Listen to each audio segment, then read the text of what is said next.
باب الکفن فی ثوبین، اگر 3 نہ ہو اور صرف 2 ہی کپڑے ہو تو کیا کیا جائے؟ حدثنا ابو النعمان حدثنا حماد عن ایوب عن سعید بن جبیر عن ابن عباس رضی اللہ عنہما قال بینما رجل واقف بعرفۃ، اس اسلام میں کہ ایک شخص عرفہ میں کھڑا تھا، اذ وقع عن راحلتہ، کہ اپنی سواری سے گر پڑا، یعنی سواری اونٹ کے اوپر سے گرا نیچے، فوقصتہ، تو اس کی گردن توڑ دی، اس نے سواری نے یا اوپر سے گرنے نے اس کی گردن توڑ دی. اسی سے لفظ وقاص ہے، گردنیں توڑنے والا. ہمارے ہاں نام رکھتے ہیں، ہم تو خیر وقاص بولتے ہیں لیکن اصل میں وہ وقاص ہے. وقصہ کا مطلب ہوتا ہے گردن توڑنا کسی کی. کیونکہ عرب جاہلیت میں بڑے خراب نام رکھتے تھے اور اس پہ فخر کرتے تھے، ان کے ہاں پسندیدہ چیز تھی.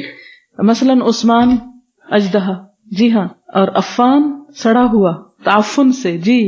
اسی طرح بنو حرام تو آپ نے پڑھا ہی، قبیلے کا نام. بنو کلب، کلب کتے کو کہتے ہیں. ان کے ہاں یہ بڑے فخریہ نام تھے، وہ بڑا فخر کرتے تھے خراب نام رکھ کے، یعنی ایک سے ایک برا نام رکھتا. لیکن اسلام نے آ کے جاہلیت کی اس رسم کو بدلا اور اچھے نام رکھنے کی تلقین کی گئی کہ نام کا بھی انسان کے اوپر اثر ہوتا ہے.